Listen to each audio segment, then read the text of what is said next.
Damn, Jimmy, this some serious gourmet shit. Me and Vincent would have been satisfied with some freeze-dried Taster's Choice, right?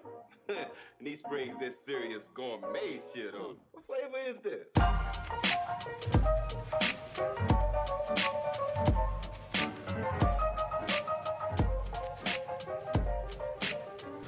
Welcome, ladies and gentlemen, to episode 13 of Tomorrow's Fights podcast, mixed martial arts podcast bringing you the best analysis around from the eyes of differing martial arts backgrounds.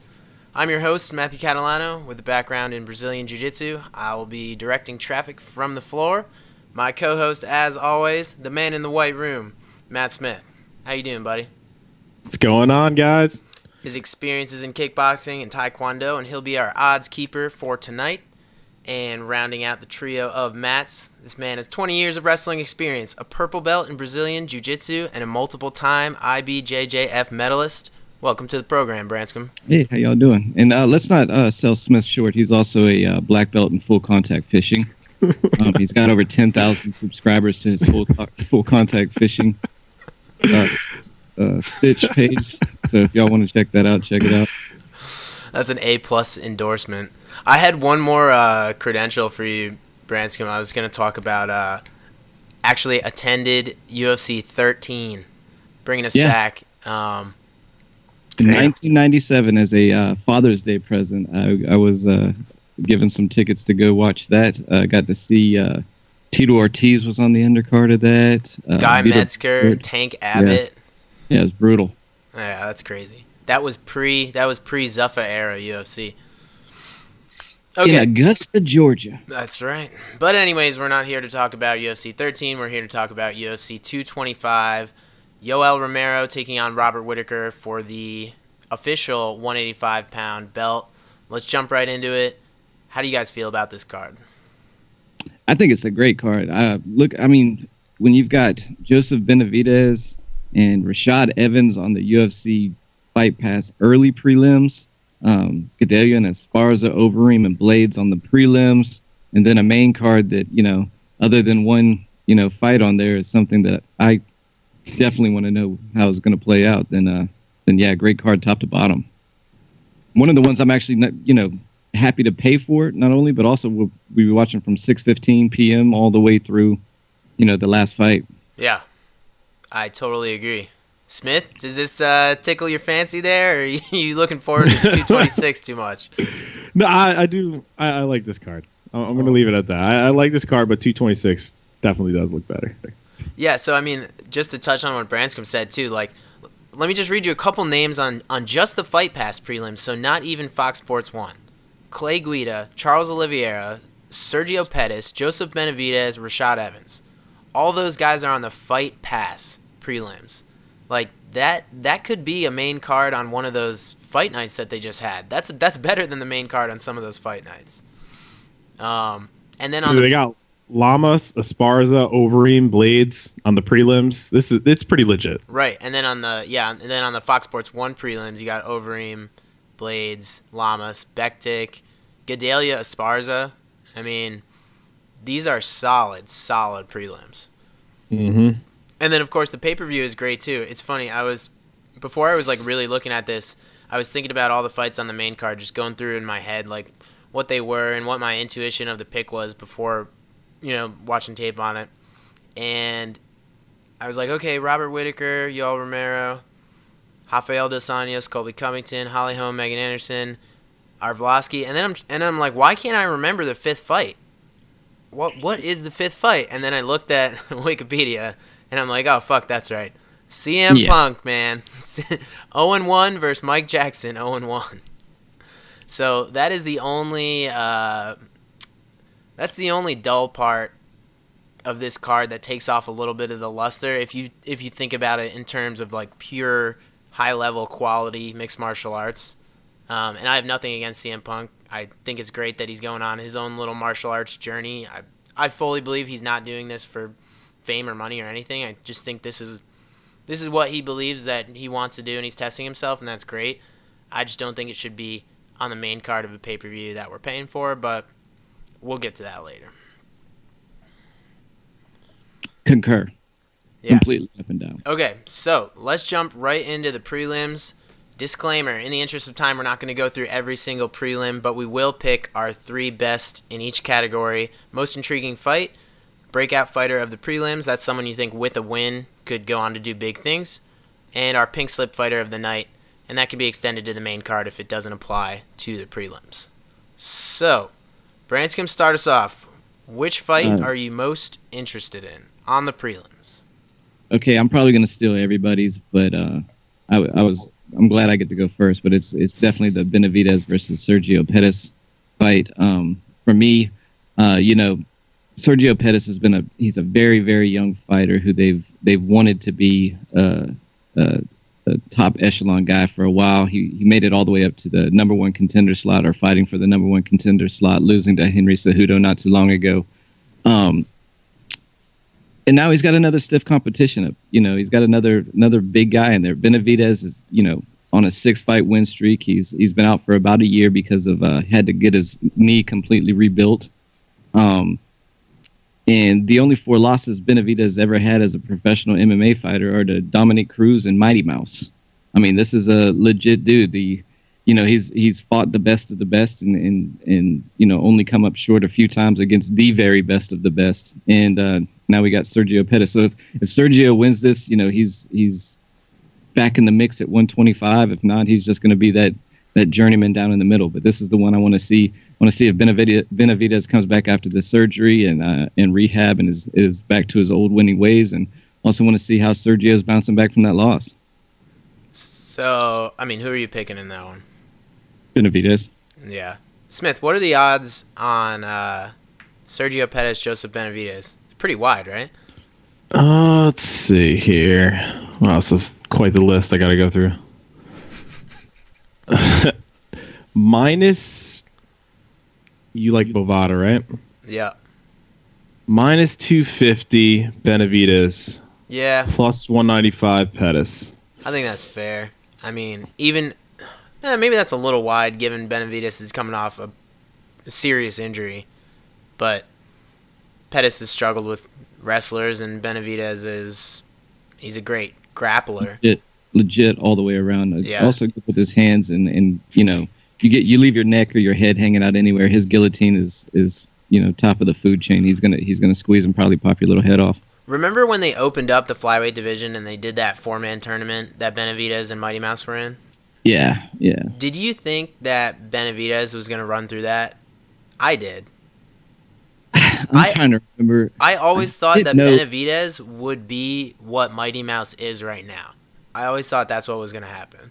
You thought he was going to be the long-time, 10-time defendant. Yeah, you thought he was going to be and you know what? Without Mighty Mouse in that tournament, without Mighty Mouse coming into his own, he probably would have been. Right, he's like the John Fitch to Mighty Mouse's GSP. He would be there if he wasn't there. I mean, and that first fight was so close too. Like, you could have scored it for Benavidez. And then the second fight, of course, he gets knocked out, and then nobody wanted to see a third. But I always was interested in seeing a third fight. Right. And I don't know if that ship has sailed or not, but if Mighty Mouse is not going to go up and fight Dillashaw or no, I don't think that's even the what's in consideration. No, TJ said he can come down. See, TJ said. Oh, sorry. You're right. So it would be Mighty Mouse going up. It would be him defending his title against TJ Dillashaw, the current bantamweight champion. Yeah, no, you're right. The bantamweight champion was going to come down, but again, I mean, that's not happening right now. So he's out. Mighty Mouse is out with shoulder surgery. From what I understand, they were just to the signing point, and then Mighty Mouse had to get the shoulder surgery, so they went ahead and put TJ Garbrandt on the next fight card, and maybe the winner out of that will end up going down because Garbrandt also said he could make 125. All right, well, that's a much less dramatic explanation. Mm-hmm. I thought Dana White was just pissed off or something. No. All right, yeah, I like that fight too. That's a big fight all the way around. I think everybody, that winning his 10th or 11th, what was his title defense, was a big stepping stone for Mighty Mouse. I think it put his name out there even more, not just to the hardcore fans. And TJ Dillashaw has always been kind of a in and out kind of fan favorite. So I think that would have been a big fight for them. Yeah, I think so. I mean, I'd be interested. All right, Smith, what is your most intriguing fight on the prelims? I actually want to see the Esparza fight. That was my second one. Yeah. Yeah. I think it's going to be pretty good. So, I actually think that honestly, Claudia could do big things after this if she were to beat Esparza. So, that's what I'm looking for. Yeah, this fight to me is like, it's funny having Rose as the champion. I don't know how like Rose and Andrade is going to go, but I mean, you don't think Gedalia could get Rose Namajunas down and out-grapple her? I do. Yes, I think there's 4 women in this division who I think could kind of go around. It seems like maybe Jędrzejczyk has Gedalia's number. Yeah. You know, she beat her twice now. The first one very, very razor close. The second one not so close. She, Gedalia kind of over-pushed herself with the wrestling at the beginning, got kind of tired in the championship rounds. But Gedalia versus Andrade, I'd love to see it again, even though she got mollywopped the last time. I'd like to see Andrade against Rose. I mean, those 4 in there, those are 4 great fighters to have at the top of your division. That makes it almost seem deep now. Yeah. Mm-hmm. Well, it's like this fight to me though. I don't know. I kind of feel like it's similar to the Lineker Kelleher fight, where Gedalia just kind of does everything that Esparza does a little bit better. Mm-hmm. So, I don't know. I feel like Gedalia should have this, but who knows? Esparza has done better than I thought, rebounding from the Joanna loss. I thought she was going to be just done after that. She just beat Calvillo, so. Yeah, that Esparza versus our Gedalia comparison between Lineker and that's exactly right. Perfect. That's what I think we're going to see in the fight. I'm going to see Gedalia kind of just outwork her in both stand up and on the ground. Just that one little fraction of an inch better in both areas, and she's going to come out on top. Yeah, I agree with that. Okay, my pick is, I guess, a little bit of a cop out, but I want to see Overeem Curtis Blades. I mean, I think this actually was on the pay-per-view, and they dropped it from the pay-per-view. They replaced it with Holly Holm, Megan Anderson, and I think the reason they did that is because the winner of that fight is going to fight Cyborg, from what I'm hearing. And wow. So just in case Megan Anderson wins, they want people to know like who the fuck she is. So that's why do you really want to see another Holly Holm?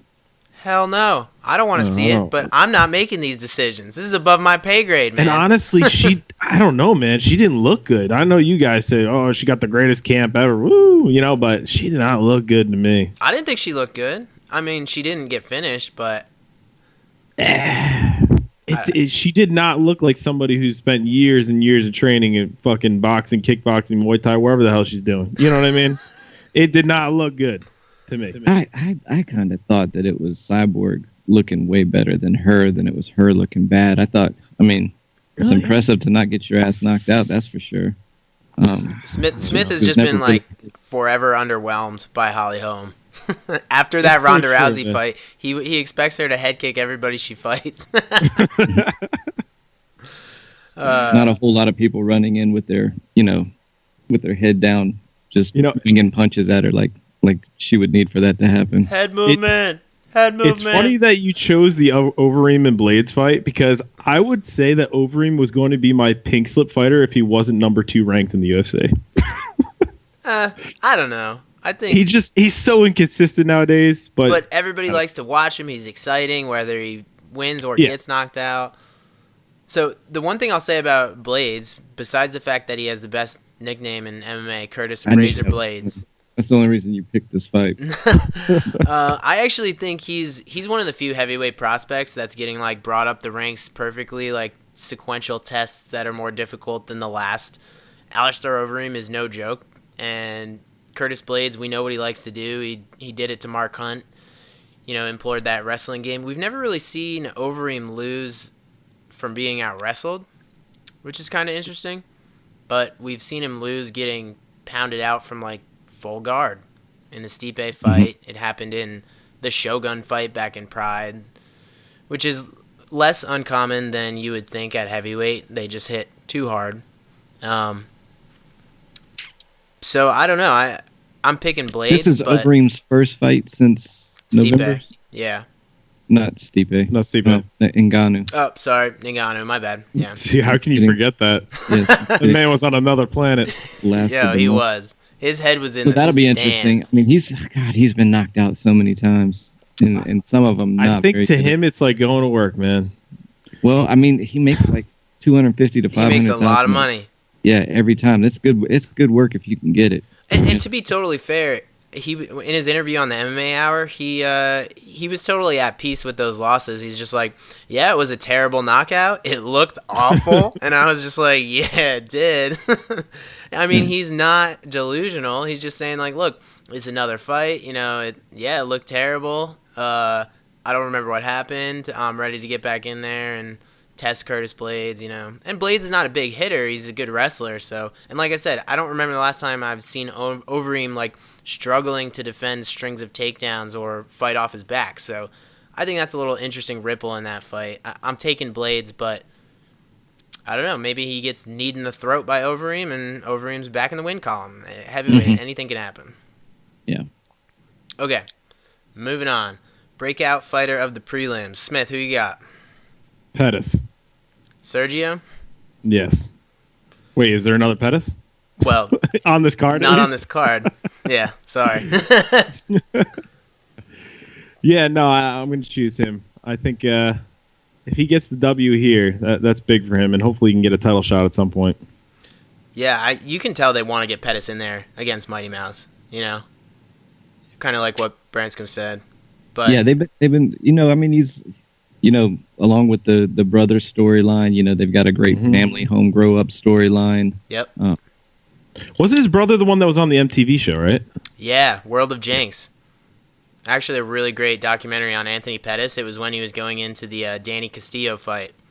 And he was an underdog because he had just lost his last fight by split decision. They talk about, like, his father was murdered when they were children, and they put him in Taekwondo after that. And it's, like, some serious shit. Like, really, it shows him cutting weight. Like, Pat Barry's there. It's a really well-done documentary. That must have been, like, what, 6 years ago? That was in the WC, Maybe longer, Smith. dude. It's probably longer than that. Yeah, probably longer. Okay, yeah, Pettis is, I mean, if Pettis beats Benavidez, that'll absolutely be his best win. Mm-hmm. He's just missing that, like, signature win. Like, he's never stopped anybody in the UFC yet, you know? He's just missing that, like, one dominant win, I feel like. My pick is going to be Blades because at this point, there's not a whole lot of tests left at heavyweight if he passes this one and Overeem. I mean, at that point, he kind of moves on from prospect to contender. I mean, what else are you going to do after he beats Overeem? One more fight, then title shot? There's nobody left in the rankings, you know. He's there whether he's ready or not. So if he wins this fight, I think he's in absolutely main card status next fight. Hasn't Blades been on main cards, though? Maybe. Yeah, no, he's been on main cards, but I just mean he's, like, about to burst into contendership. Gotcha. Because there's not many people after Overeem to test yourself against, you know? Mm-hmm. All right, and Branscombe, who you got? I'm going to go with Mirsad Bektik. 12-1 fighter. His only loss, I don't know if y'all remember this, was against Darren Elkins. Oh, fuck yeah, I remember it. I mean, and you know what? It sucks to be on the losing end of a highlight reel knockout, an exciting knockout. But you know what? It puts you out there anyway. He was beating the brakes off of Darren Elkins for 2.5 rounds. Ends up getting caught with, I forget what it was that put him up against the fence. But then it was a head kick. Got caught by a head kick. Elkins looks like hamburger meat. His face is just bleeding, you know, pouring blood all over the place. Best comeback I've ever seen. And all of a sudden, you know, Bektik is on the floor getting pounded out, and the ref has to step in and stop the fight. But, you know, he came back after that at that fight night Charlotte and knocked out Pepe. You know, and if he beats, you know, now they've got him out there against Lamas, and Lamas, that, you know, a perennial contender, has been around the blocks forever, has fought for the title at 145. He's been up and down great. Everybody considers him a real legit UFC fighter. And if Bektik gets this win, he's able to take him down, do his wrestle heavy, takedown centric, you know, wrestling style, and gets a win over Lamas, then he's definitely in the mix now. He's in there at 145. And this Lamas is a serious test. Yeah, this is the biggest step up for him. Right. You know? Like let's be clear about one thing. Ricardo Lamas is a contender at featherweight and an excellent fighter. He just stopped the hype train of who was it? Hick Diaz. Who's that? Got a good rubber guard. Was that I think Lamas's last fight though was a knockout loss to Josh Emmett.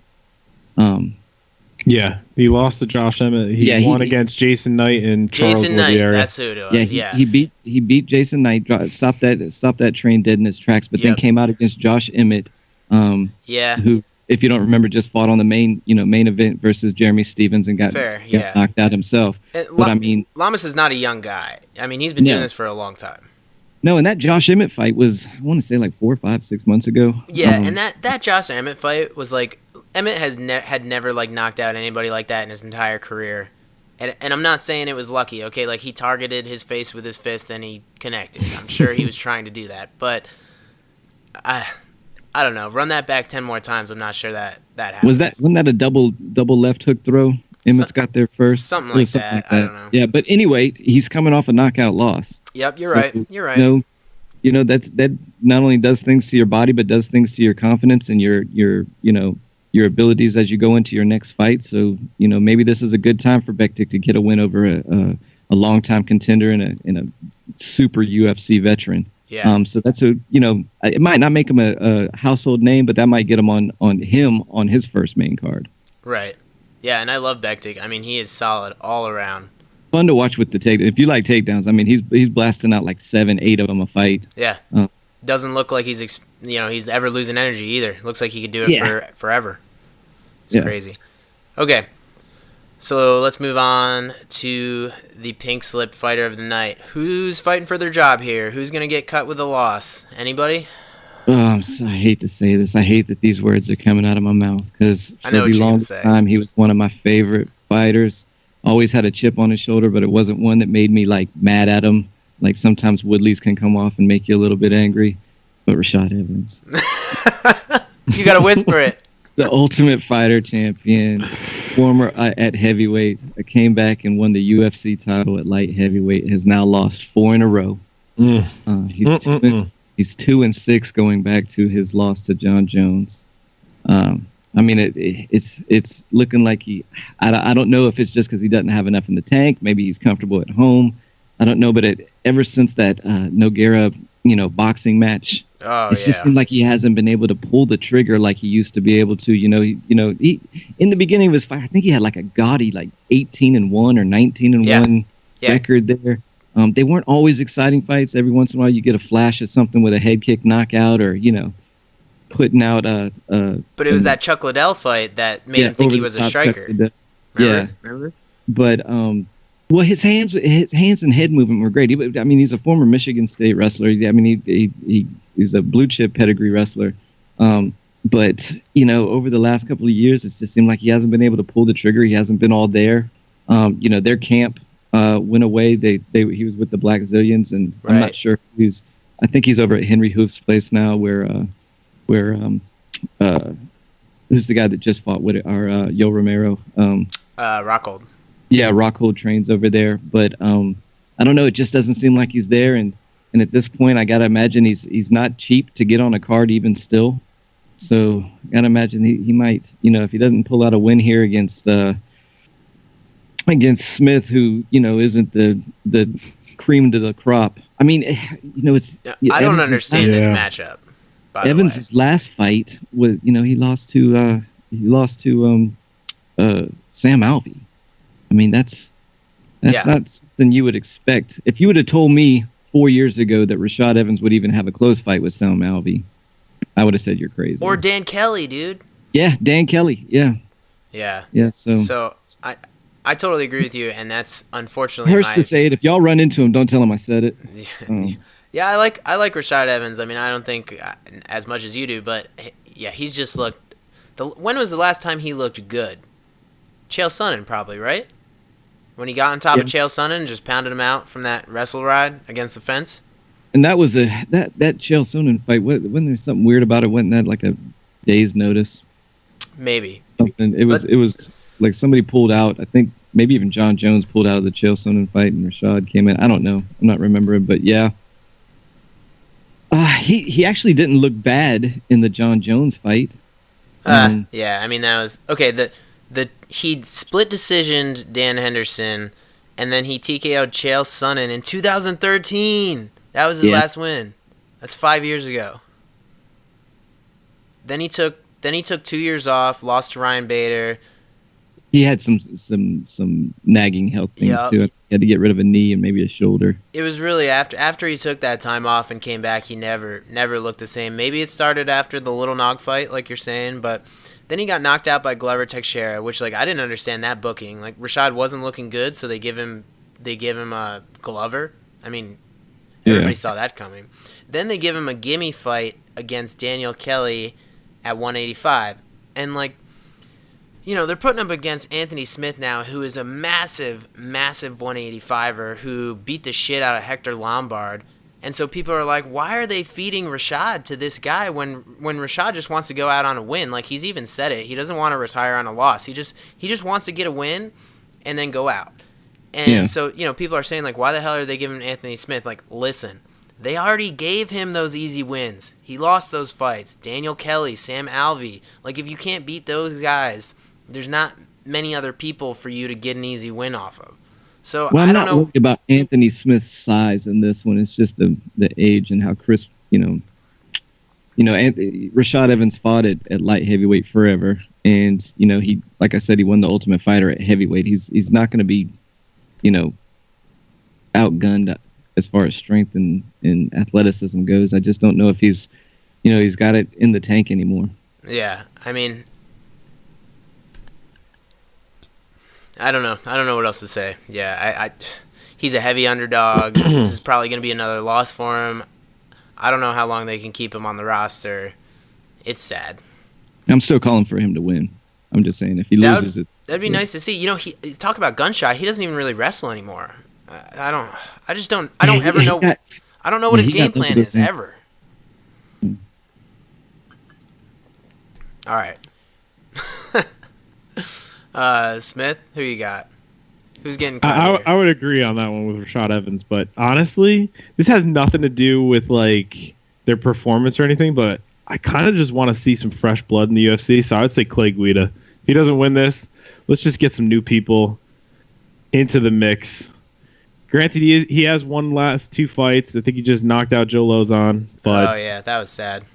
Mm-hmm. I don't know. To me, some of these older guys, I'd like to see them transition out and get some new guys in.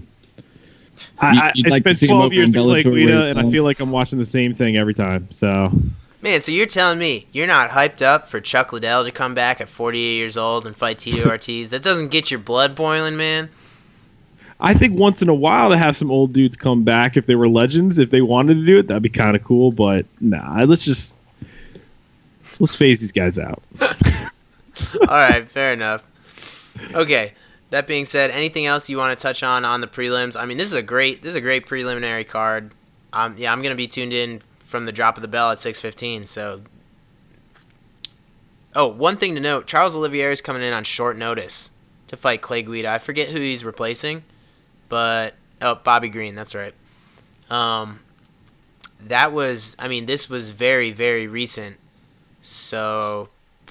Luckily, it's at lightweight, so Oliveira should be able to make that. He's had trouble making featherweight, but just a little wrinkle in that early Fight Pass card that Oliveira is coming off, or coming in as a late replacement. Okay. Moving on. The pay-per-view main card. This starts at 10 o'clock. This is on pay-per-view, and... The first fight opening up the pay-per-view, at least that's how it's ordered in Wikipedia right now. One, CM Punk versus Mike Jackson. Both of them are 0-1. This is a welterweight fight. Before we give our technical analysis based on what little there is to discuss here, first I just want to get everybody's take on how do you feel about freak show fights? Because this is what this is. and I'm defining freak show fights loosely as someone fighting who wouldn't normally be there unless it was for some extra attribute about themselves. So like James Toney coming in and fighting Randy Couture. He wouldn't normally be able to be in the UFC, but because he was a stellar boxer and he talked a lot, he got in.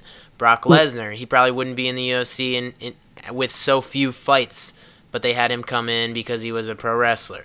CM Punk obviously is not a UFC caliber martial artist, but he's here because he's well known and because he's famous, and he's on the main card because he's going to bring in pay-per-view buys. So let's just start with that. What's your opinion on freak show fights? How do you feel about this one? And then what's your pick? Here's the big difference. Okay, first off, James Toney, multiple weight, multiple time boxing champion. Okay, he'd done nothing but box his entire life. One of the best defensive boxers ever. That's James Toney. That Number shoulder 2, roll. The other one you mentioned, Brock Lesnar, Division I NCAA heavyweight wrestling champion. Also had 3 or 4 fights before going into the UFC. CM Punk, 0 athletic competition whatsoever. He was a professional wrestler. Okay. Well, he was the world heavyweight champion in 2009, dude. Okay. So that's the big difference there. I mean, if you've never... You could even throw McGregor and Mayweather into the mix. You could call that a freak show fight, but yeah, it wasn't they're both UFC. At the end of the day, though. Yeah, but at the end of the day, they both had some kind of fighting background that was legit. Yeah. Right. So I don't know that, and like I said, like you've said, I give him all the props in the world for grabbing his big, huge brass balls and dragging them down to the cage with them these last 2 times, because that takes some. You're either very delusional or you accept that, hey, this shit might go bad, and you still go out there anyway. This time they're saying, well, now he's getting a better chance, because Mickey Gall was obviously is going to be a contender and he's going to be around for a while. But the thing is this guy, Mike Jackson, also has been around a while. He's 0-1 and he lost to Mickey Gall in his only professional MMA fight, but he has 9 amateur MMA fights. He's 4-0 as a pro boxer with 4 knockouts. I mean, this still is not guaranteed for CM to walk out and be okay in this. He didn't even start this until he was like 36, 37 years old. I could not imagine having the confidence to walk out. This is going to be in Chicago. It's going to be packed because this is a big card. I mean, this is tough. What was his? Well, he's probably used to having a lot of people around watching him, so I don't know. It's a big difference going out and play acting in front of 12,000 fans, going out in front of 12,000 fans, knowing that there's a good chance you might walk out. You honestly, might not even walk out. Honestly, I think that people can come into mixed martial arts and not have a background in wrestling or any of these things and still probably pick it up, and with enough training over the years, maybe in their 20s, do this. But if he's starting at 36, 37, and now he's 39 years old and he's hoping to go against the big boys, I don't know, man. That to me just seems a little crazy, that part. Yeah, I wouldn't say that you need to have a background in mixed martial arts like from a young age. I don't think that's required, but he's getting to the point where most people are retiring, and now he's getting in. That's the scary part. Yeah, but he needed to have some kind of background in some combat sports. Right. Well, I think what Smith is talking about is you have like the next generation of MMA fighters these days where they don't train any mixed martial arts. They train MMA. They start when they're 16, 17, 18. They just train at an MMA gym and they train everything. Mm-hmm. They never Rory put McDonald being the first prototype for this. Who? Rory McDonald. Yes, exactly. Perfect example. They probably never put a gi on in their life. They just train MMA. Mm-hmm. But yeah, CM Punk, you're talking about a guy who has max 3.5 years of mixed martial arts training. So you're not even talking about I'm sure that he trains more than you and I do, but he's not even focusing on special disciplines. So it's all right, you've been wrestling for 20 years, and how long have you been training jiu-jitsu for? 4, 3.5, 4? Yeah, 3. Okay, like, would you feel confident just, like, stepping into the cage in a mixed martial arts match right now? Mm-mm. Hell no, right? And, like, even Maybe with in that maybe wealth in of an experience. amateur match with another amateur Yeah, maybe. But it's just, in like, front to of 5 think, people. you know, to think of we've been training jiu-jitsu 3 or 4 years, and it's like, I don't feel like that experience is enough for me to say that, like, I'm going to have a serious step up on this guy that I'm about to fight. CM Punk, he's not even training one martial art. He's training a bunch of them. He's older. He's not a great athlete, and it's only been 3 years. So this is this is the weird thing about the MMA right now. Like, you have to be so well-rounded, but then we see fighters that come into the UFC that are supposed to be pros now, and they don't even have blue belts in jiu-jitsu. They're just going to camps that they're going up against a ton of different people that are specialized or in their disciplines, but they themselves aren't actually pursuing those goals. right, but Sometimes it works out, sometimes it doesn't. But that's So- that's also because they might not have a blue belt because they don't train in the gi because there's no point for them, but they might be at Yeah. the blue belt level. It's just like Yeah. John Jones got his blue belt like a year ago. He's not a blue belt in jiu-jitsu. He's much higher than that based on his athleticism and wrestling alone. But Yeah. there's no point in him pursuing a traditional, you know, gi belt program with jiu-jitsu. So anyways, one funny thing I want to say is, so these guys both lost to Mickey Gall, right? They both lost very quickly. Watching that CM Punk fight, there's almost nothing you can take from that. You know, he threw one punch, and Mickey Gall shot a double leg right under him. He didn't really sprawl. He sort of stumbled back to the cage and got taken down immediately, and then got back mounted and choked out. He fought it a little longer than I thought he would, but again, there's nothing that you can really take from that fight except he's an inexperienced grappler. The Mike Jackson Mickey Gall fight, I actually hadn't seen that before, so I went back and watched that to see if there was anything I could get from that. There's even less happens in that fight. I mean, Mickey Gall throws an overhand right. Okay, let me give Mike Jackson some credit. He throws a jab to the face and a jab to the body, and then Mickey Gall throws an overhand right, drops him. Mike Jackson sort of turtles up and gets his back taken and gets choked out immediately, faster than CM Punk did. So, who are you guys taking here? I'm gonna go with Mike Jackson just because, and it's not out of hate or spite or anything for CM Punk, but like I said, with the, and this, I got this stuff off of Wikipedia and his in the UFC main page that he has a 4-0 pro boxing record and a 1-0 professional kickboxing record, and he's been doing this since 2009. Just on that alone, I would say might put him one step up above Punk's skill level. Yeah, and I know, experience should trump this, right? For sure. And I know Mike Jackson, his story is like he's a journalist as well, so that's kind of like he's doing both. And I just wanted to see if they had his amateur fights on Sherdog. I only see one of his amateur fights on Sherdog. It's a decision loss from 2009.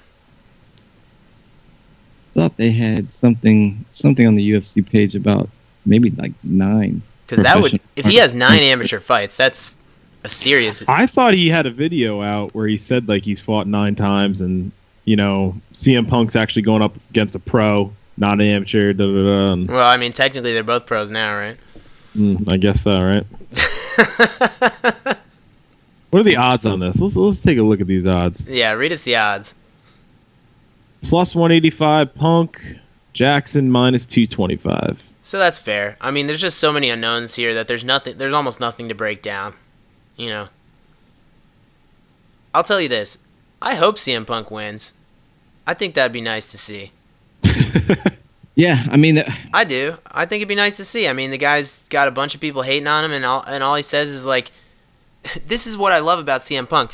There's so many people that are like, he shouldn't be on the pay-per-view. And CM Punk goes, I agree. I shouldn't be on the pay-per-view.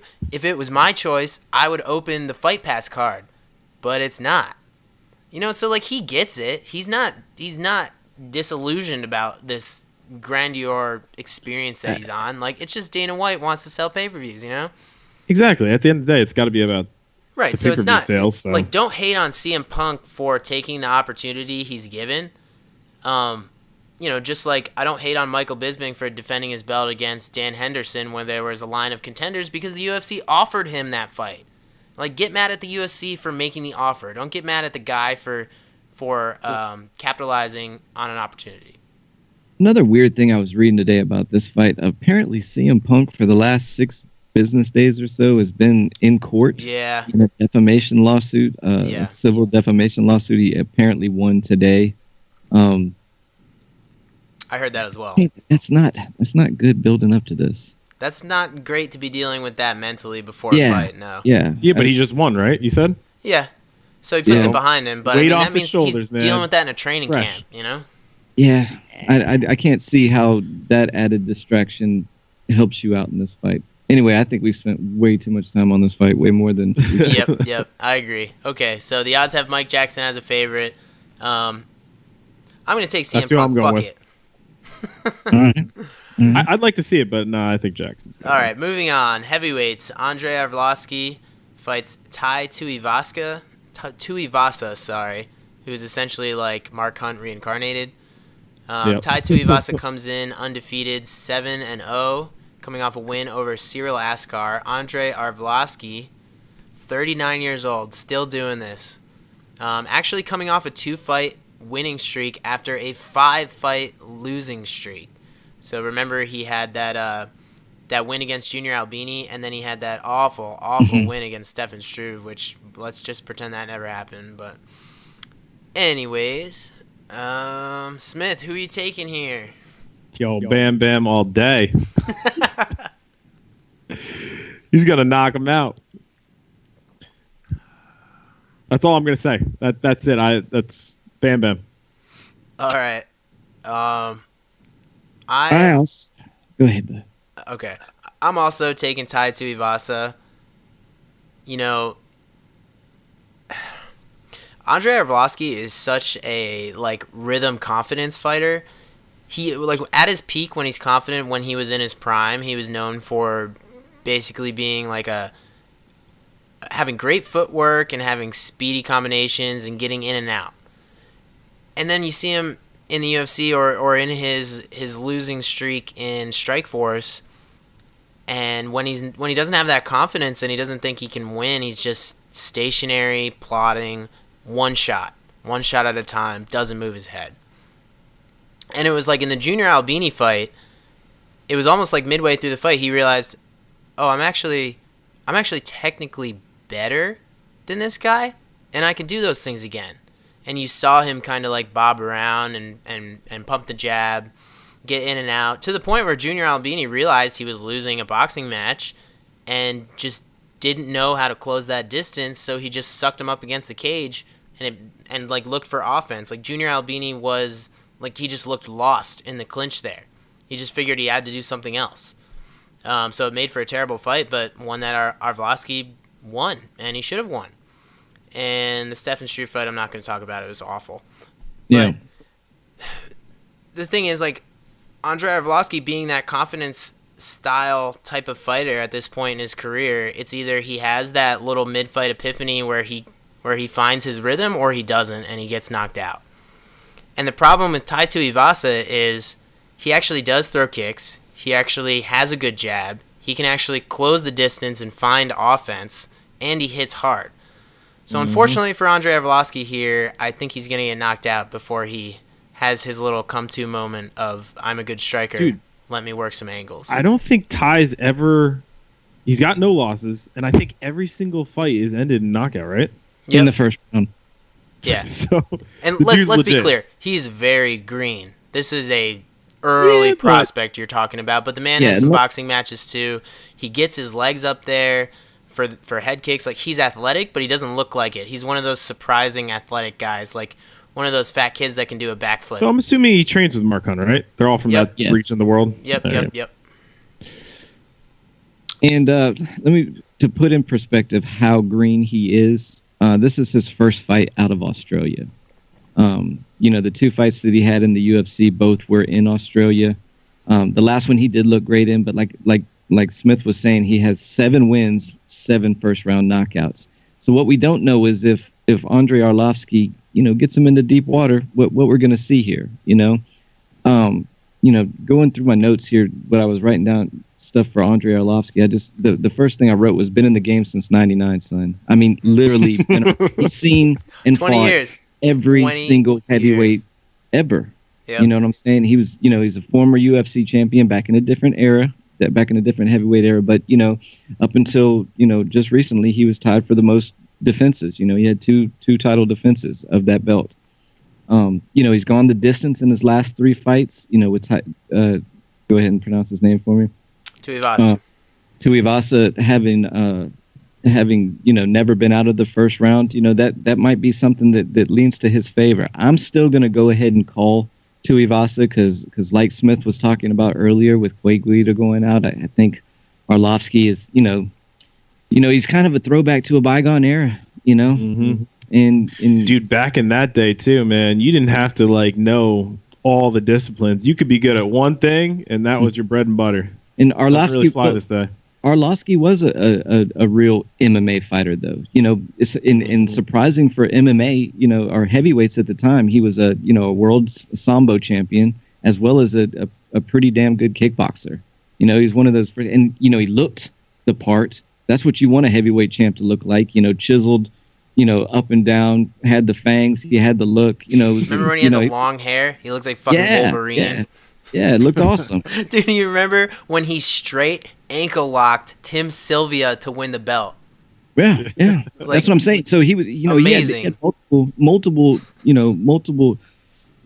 different disciplines that he could call on in his fights. And I don't know if y'all remember, but when he was fighting Fedor in that Affliction, he was putting the whoop into Fedor. He was looking good until he decided to do an ill-advised flying punch, super kick, whatever the hell it was he was trying to do. I would say he was winning the round. I wouldn't say he was putting the whooping on. He was touching up Fedor. He was touching up Fedor. He was winning. It was looking to me like it wasn't going to go Fedor's way until it did. I got a quick question for you guys. Now that you brought up Tim Sylvia. Oh, God. And we're talking about this transition. This is Smith's favorite new fighter. Fighters. Oh, yeah. Favorite. Do you think someone like Tim Sylvia, like when he was in his prime, when he had the belt, do you think he even makes it in the top 5 right now? Top in this 5? Day and Hell age no. No way. Not even top 10, right? Probably not top 20. Yeah. But this just shows you how much the sport's evolved and how good people are getting at it. You can't even have a former heavyweight champion probably doesn't even sit in the top 10. Well, yeah, I mean, do you think Tim Sylvia would ever get past a guy like even Curtis Blades at this point? No way.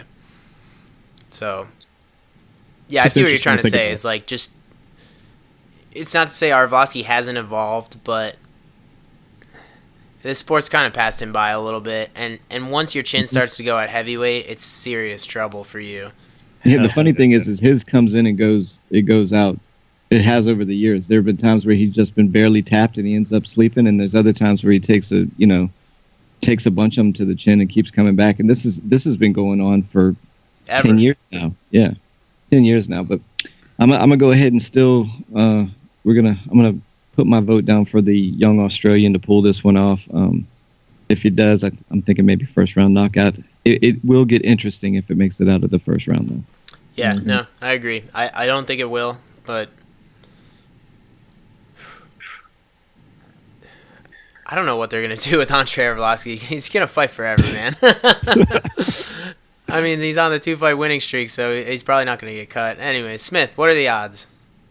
The odds for that fight: Arlovski plus 225, Tuivasa minus 265. Big favorite on. A little wide, yeah. A little wide, but actually, Bovada has it wider. I was reading the wrong one. 215 and Tuivasa 275. Yeah. So. Yeah. I mean, anything between 200 and 300 there for Tuivasa, I think is fair. But very, very green. Anything could happen.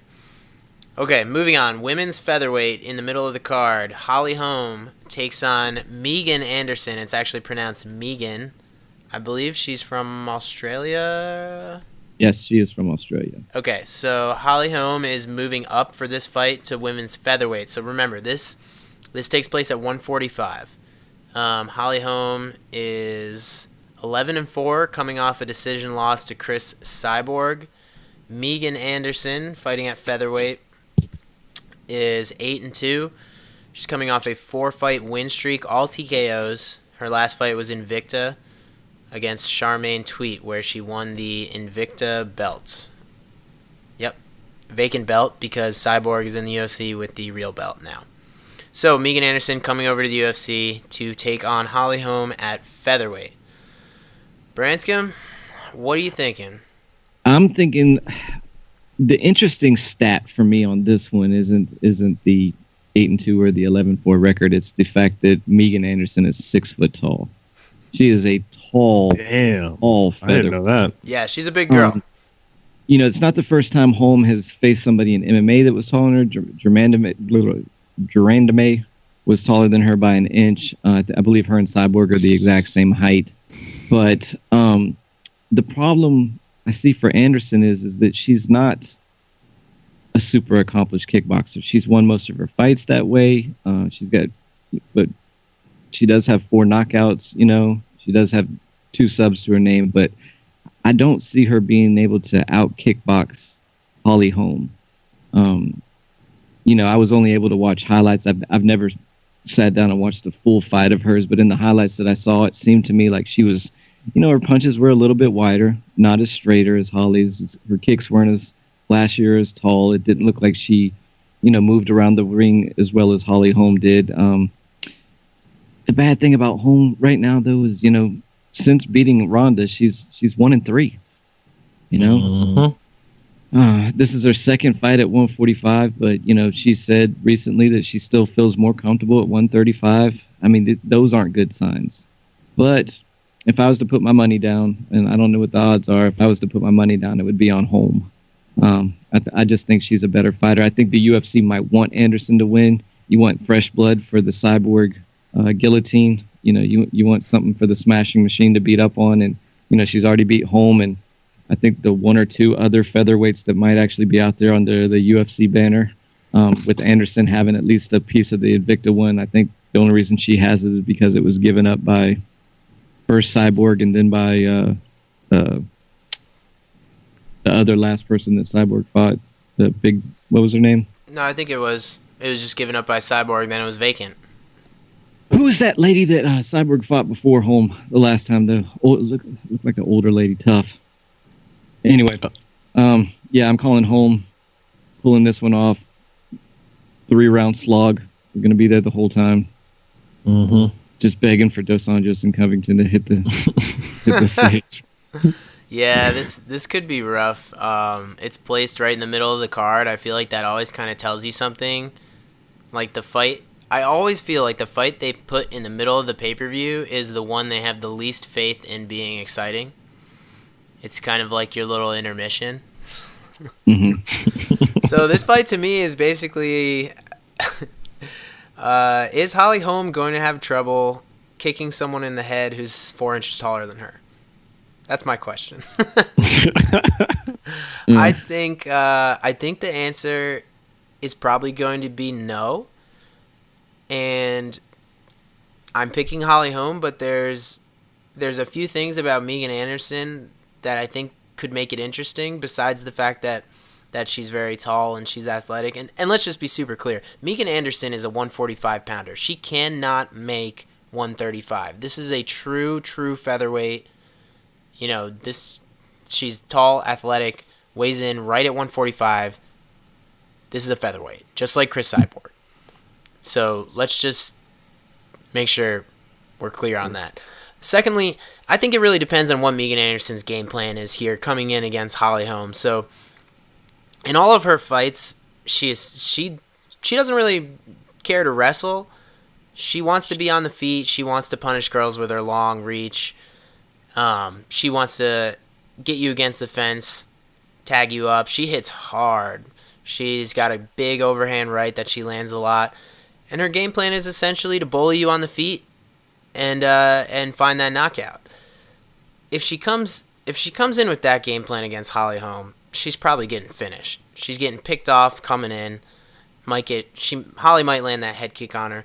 Problem with Megan Anderson is she just extends so long. She has the Stefan Struve problem where she doesn't fight like a tall fighter. She never brings her hands back to her face, or at least she's very slow at it. So she herself is getting tagged constantly as well. You can't be making those mistakes against Holly Holm. So if Megan Anderson comes in aggressive, I can see her getting finished right away. If Megan Anderson tries to play the rangy kickboxing game with Holly Holm, also I think that's going to lead us to the 3-round decision that could be a relative snoozer, like you guys were talking about. But I think if I'm in Megan Anderson's corner, if I'm her coach, this is what I'm telling her to do. Get on your bicycle? No, not even that. I think she's going to get smoked from an outside kickboxing game. She's not a good range striker for how tall she is. Not yet. She's too inexperienced. But she is pretty good at doing damage and scoring points in the clinch against the cage.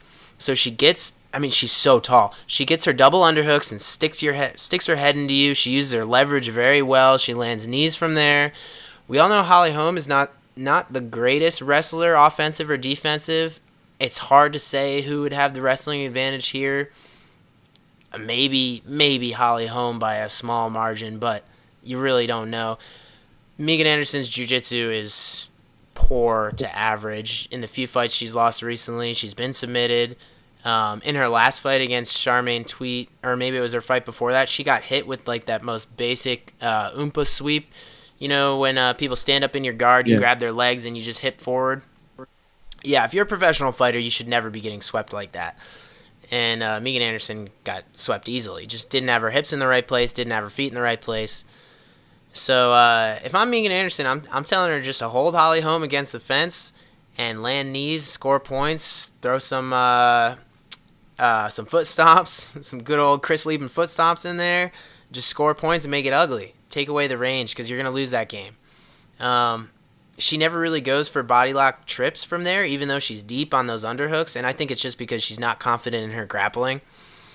So, yeah, I think that's the third avenue here that no one's really looking at that could make it interesting. Boring, but interesting. Is Megan Anderson going to have that game plan? Is she going to have that approach? I don't know. Even if she does, even coming in, she's probably going to get tagged, so I don't know. I think she's probably going to stick with her aggressive game plan where she just comes in and bullies you and tries to hit you harder. And she's always taking shots like that.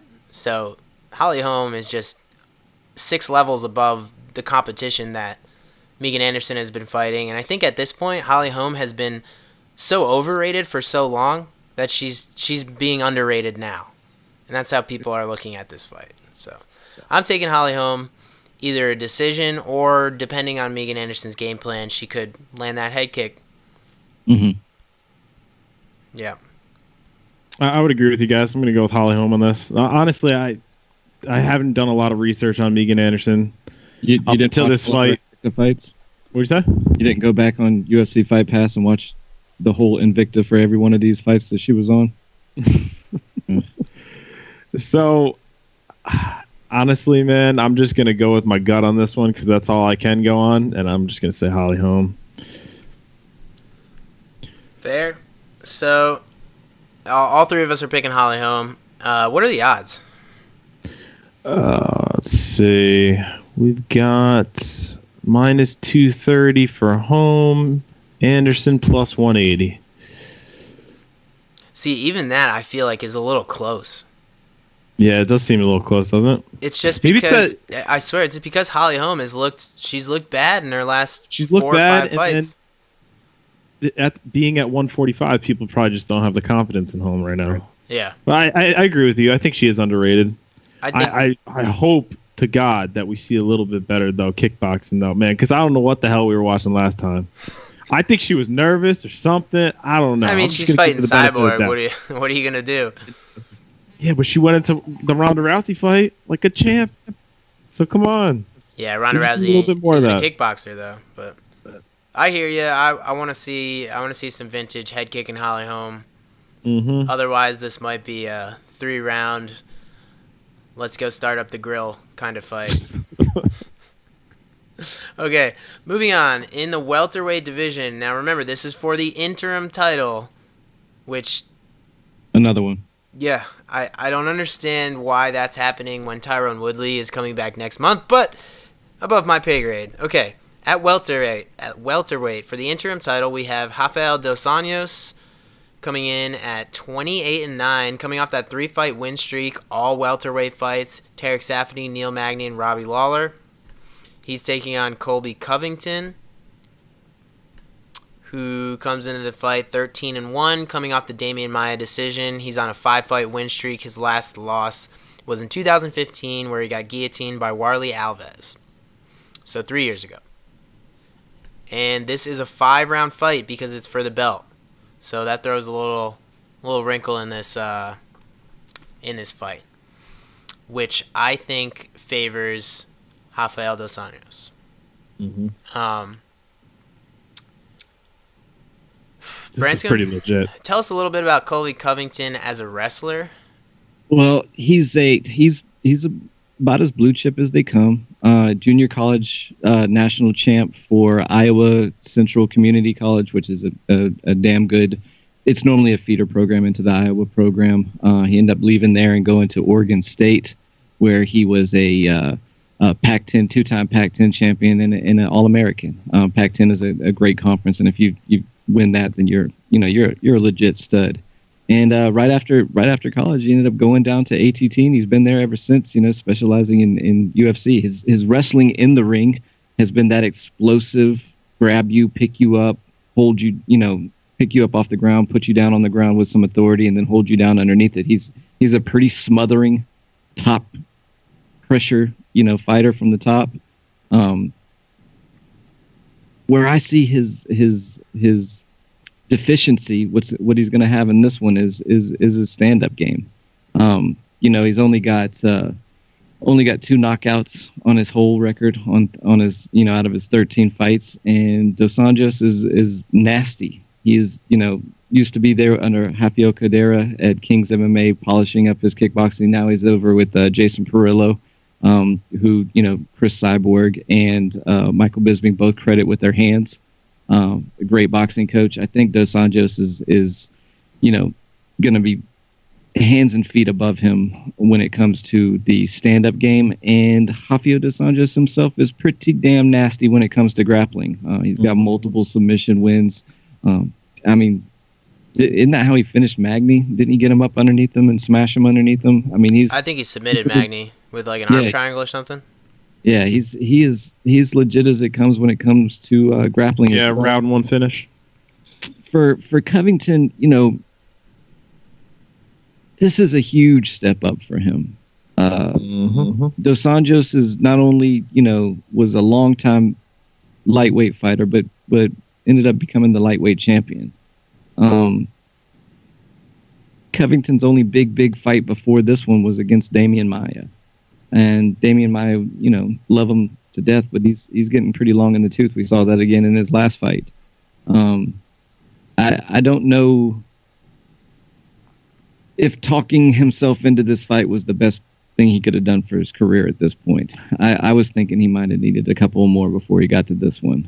But talking shit's putting asses in the seats, so here we are, and I think Dos Anjos walks away with this one pretty easily. I don't see Covington having any of the tools either place to deal with someone as experienced and as well-rounded as Dos Anjos. Yeah, I guess the only thing there is last time we saw Dos Anjos get out-wrestled was at 155 with Khabib? Yeah.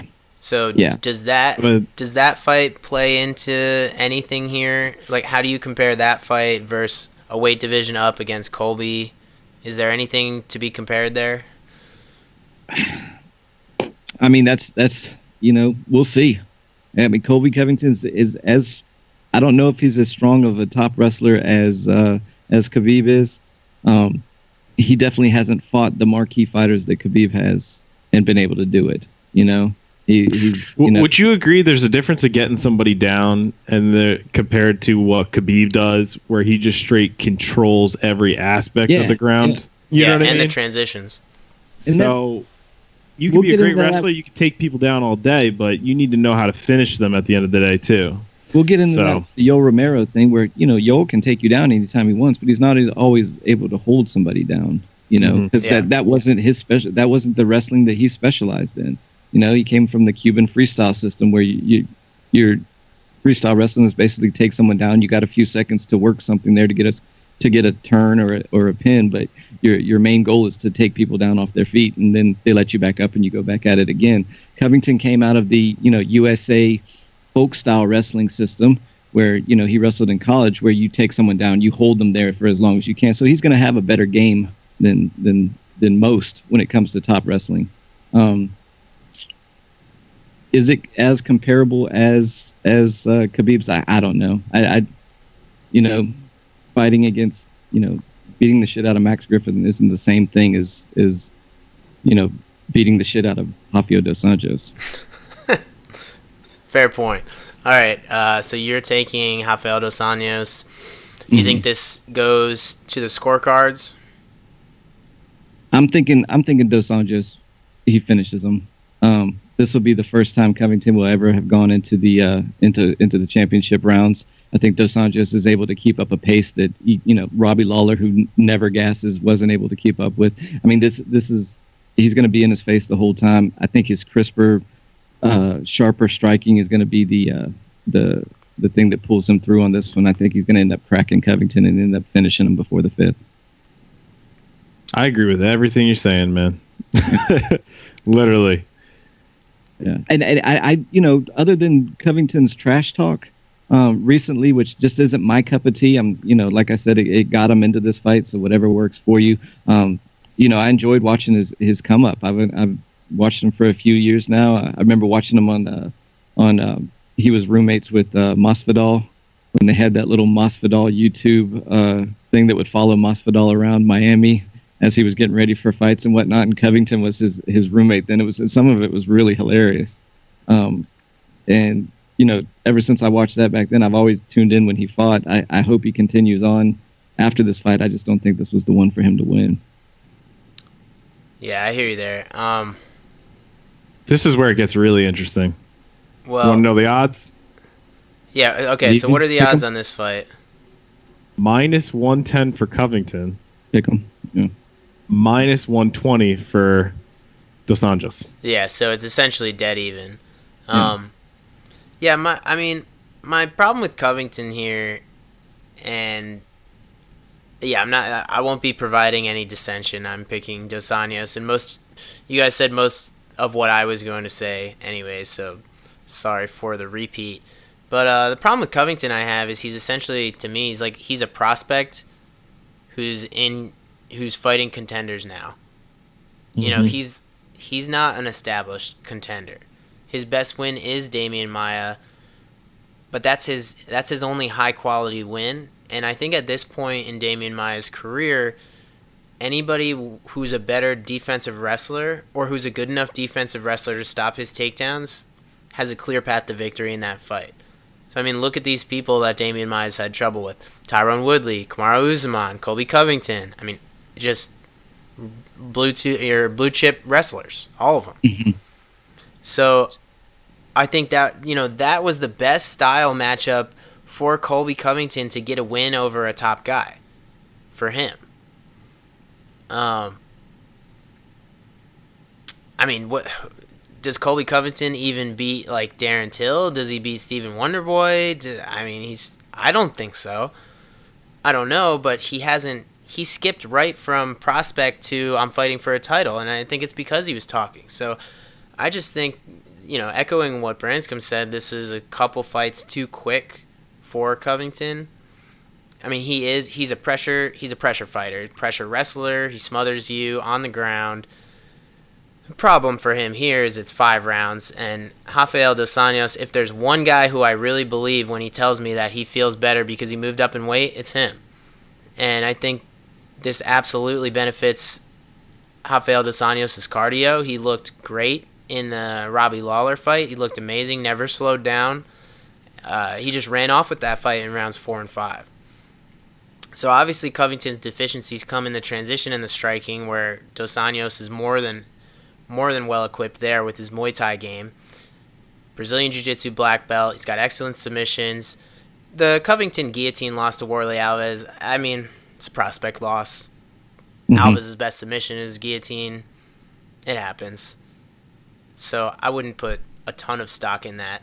But I think you're going to see Covington, even if he picks up a few early rounds, he's going to start getting pieced up by Dos Anjos. And this is going to be tough for him to not to have to do more than win 3 rounds or win 2 rounds. Yeah.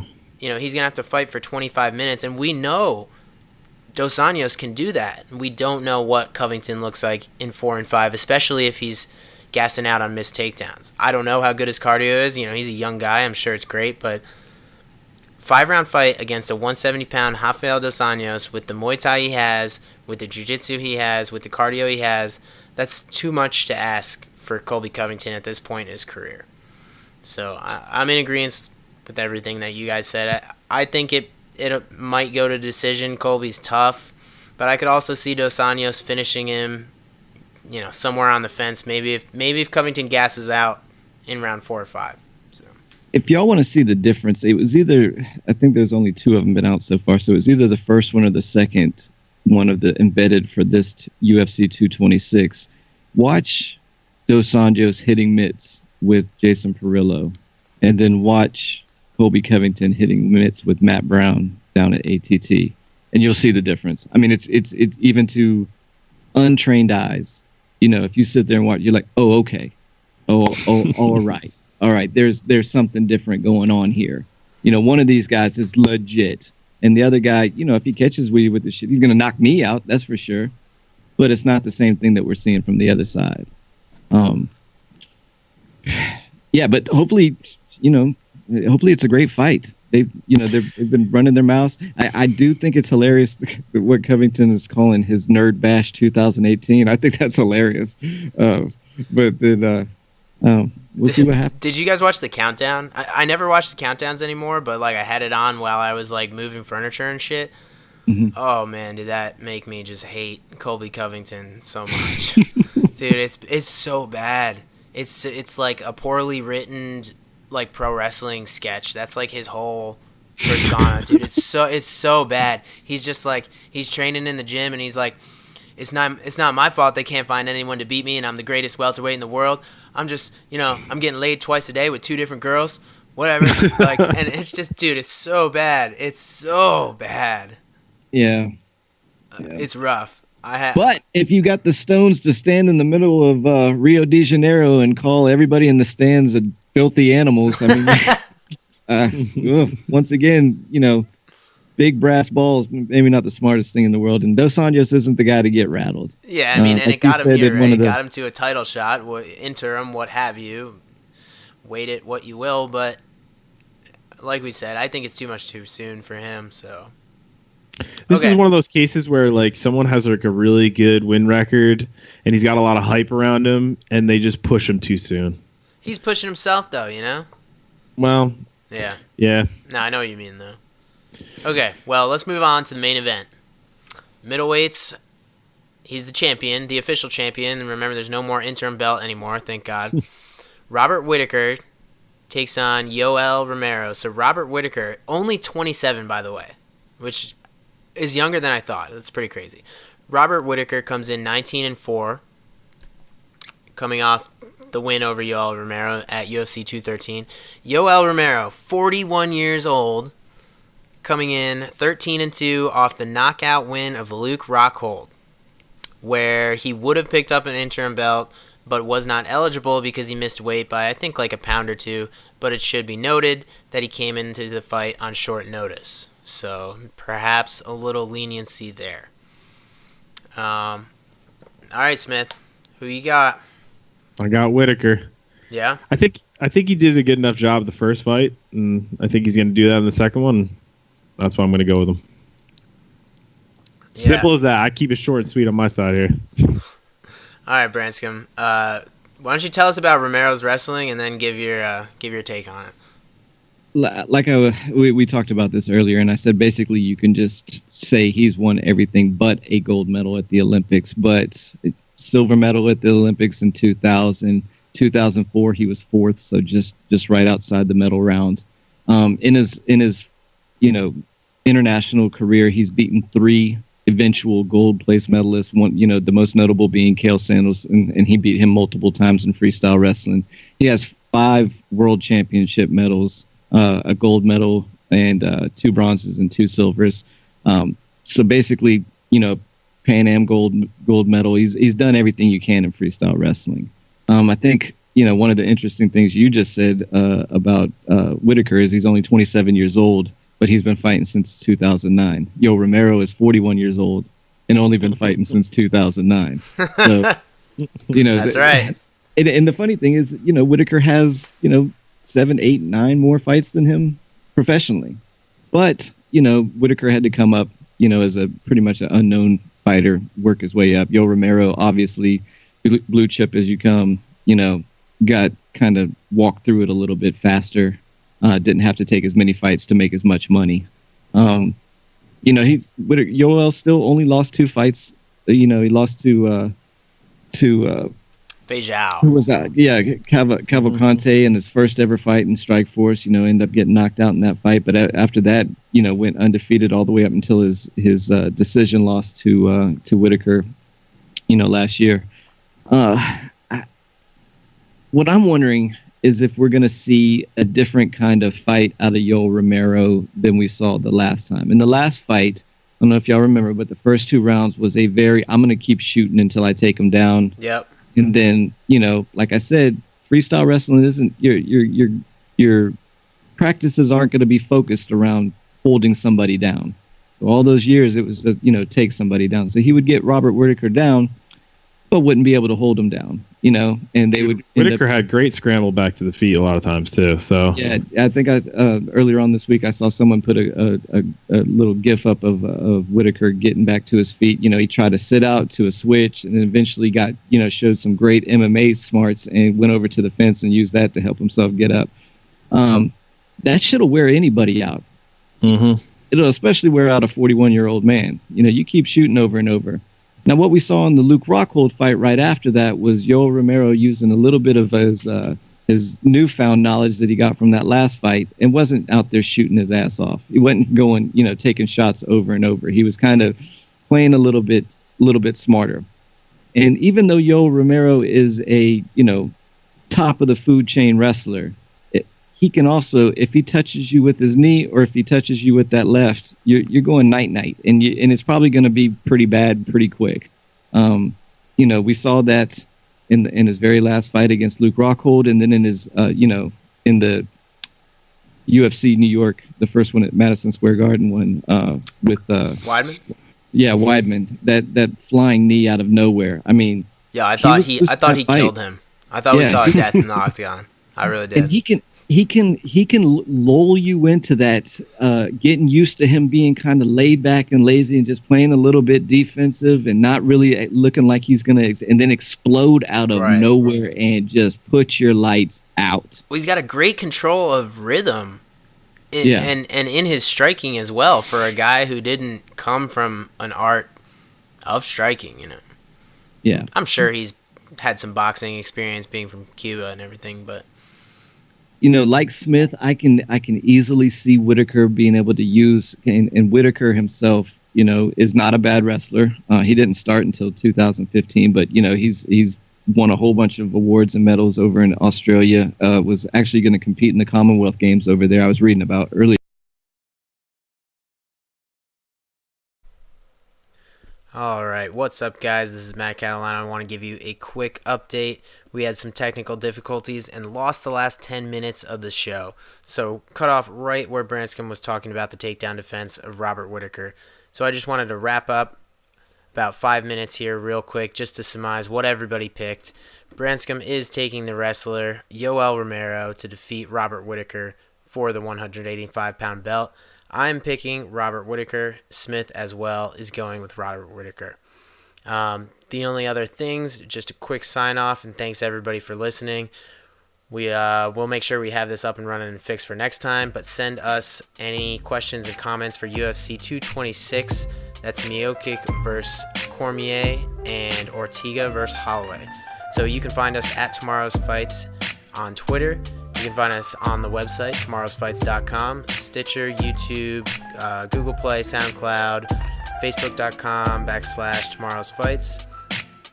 Everything else you can send to the Gmail at Tomorrow's Fights, Gmail at tomorrowsfights@gmail.com. Other than that, thanks for listening. Appreciate it, guys, and we will see you Saturday.